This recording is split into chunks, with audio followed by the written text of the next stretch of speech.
Now Idea. Koulibaly. Vanse.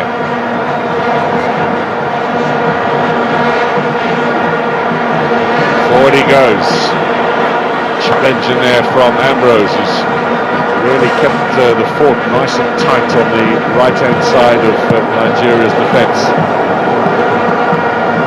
And you're away. Kabore, Petroipa, Vanse brings Coffee into play, but it's overheaded.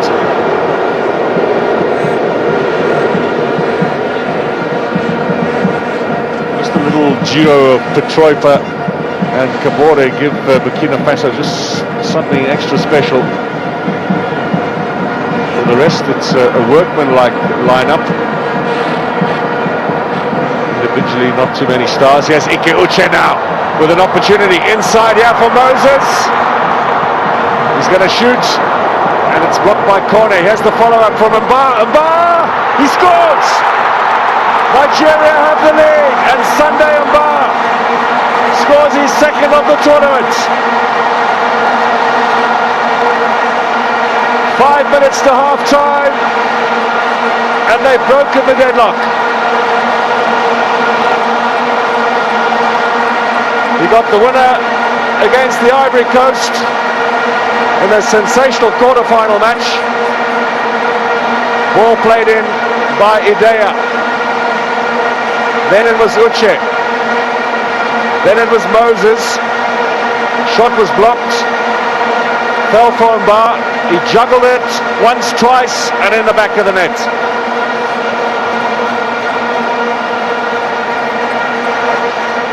Diakite just stood his ground. He knew he was beaten. Well, a home-based player scoring in the final. How close are they?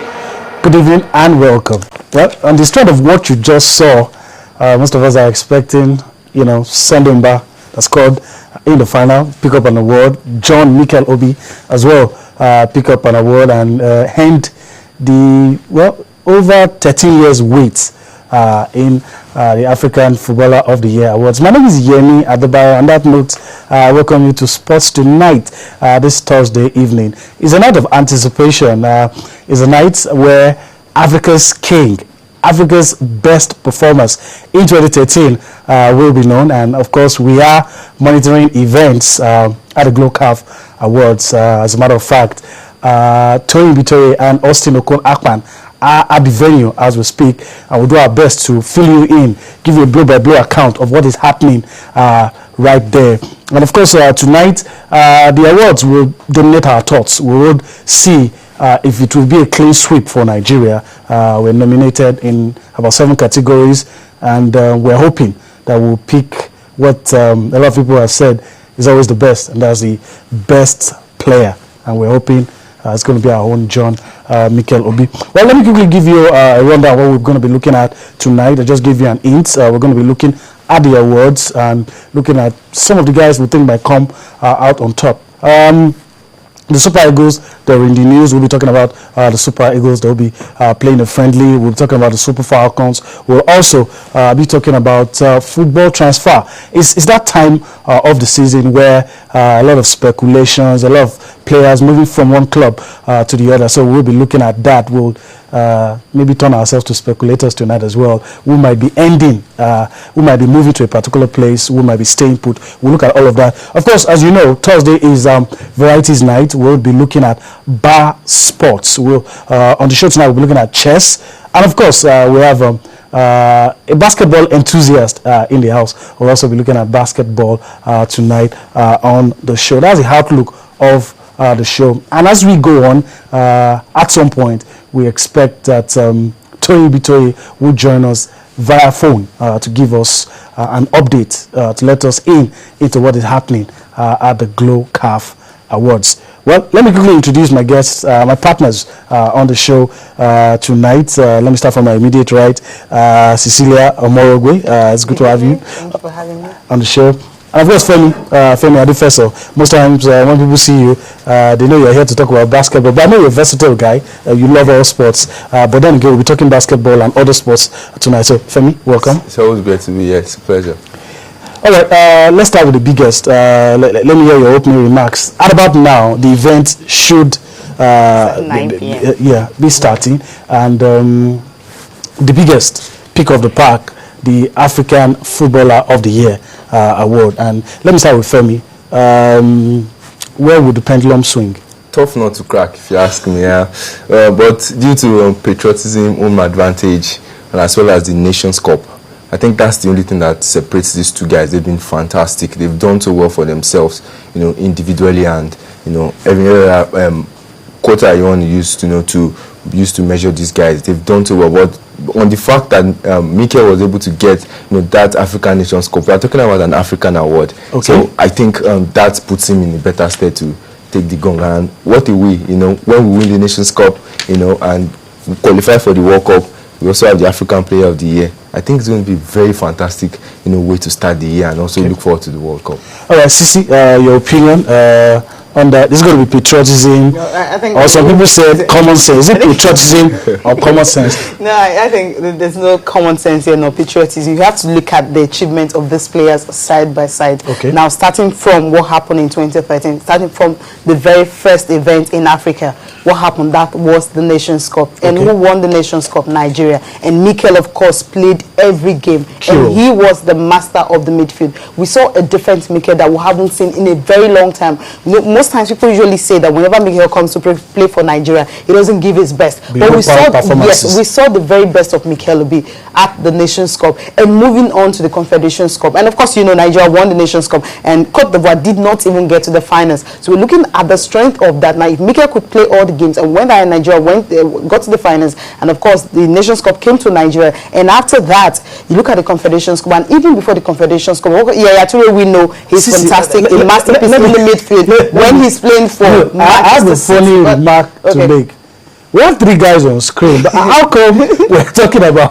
Sisi, how come we're just talking about 2? No, I'm coming. I mean, most of the time we spend much of our time talking about Mikel Obi, Yaya Toure. The reason we are spending so much time on Mikel Obi and Yaya Toure is simply because these 2 players were outstanding, yes, last season. Now, Didier Drogba, of course, I won't take anything away from him. He's 35 already. We knew what he did with Galatasaray. He helped them with the Turkish Cup and all that, which was really a huge one. And of course, at the Champions League, they got to the quarterfinals. The assist he got, we saw that. But why we're actually picking up Mikel Obi is simply because of what he put out. We saw a very different Mikel Obi last year with the Nigerian national team. And of course, after that Confederations Cup also, we saw what he did. And he also helped Chelsea to win Europa League, despite the fact that, they had to change the coach.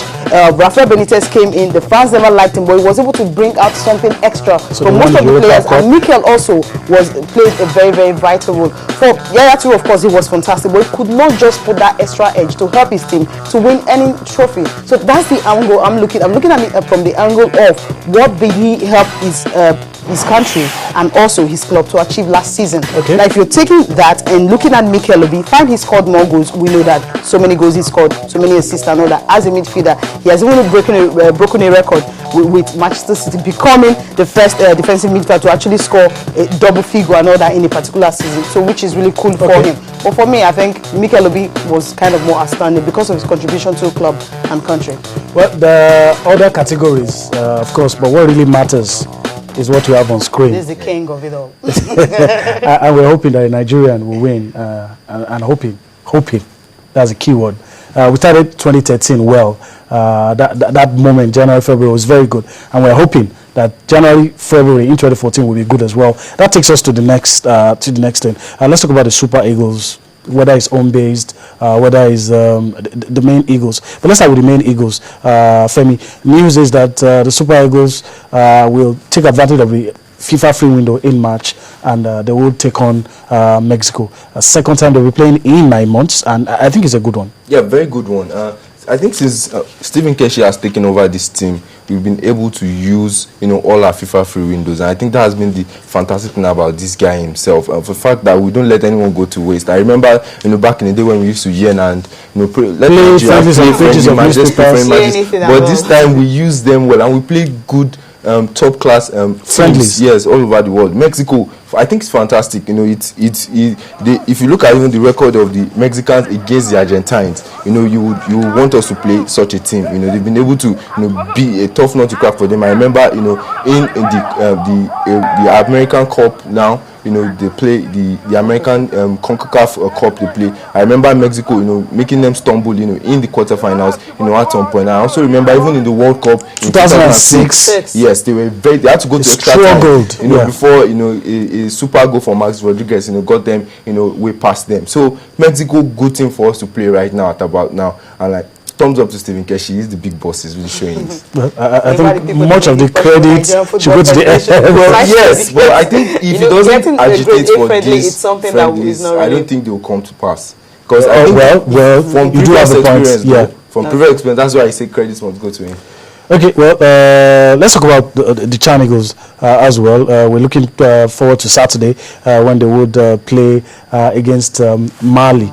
But let me quickly ask you, since I know you've been following the team, what are your expectations as we approach the African Nations Championship? I think, most of us are optimistic that they might get something out of it. But from what we face, what the coaching crew actually faced prior to them releasing the final 23-man list, I know that even Keshe even read that he would have loved to have a Henacho, but because the boy decided, okay, I need to go to Man City, and at the end of the day, he wasn't part of the team. So many players left that we expect they should have been part of the Sun number. That's a typical example. Obabuna and all that. These are the players that started with Coach Steve Keshi. About 7 players that we know that started as home-based players with this set of players are no longer in the squad. So I'm afraid that I don't know what we're going to put up. But from the game we actually played last week Saturday in Abuja against Ethiopia, we know with that 2-1 victory, I think that is a huge step. From that match, you can take something positive from that, knowing fully well that with what they played, we can take that to Chan. Well, I think I have to toe the line of Coach Stephen Keshi's, the assistant coach talking about Daniel Amokachi,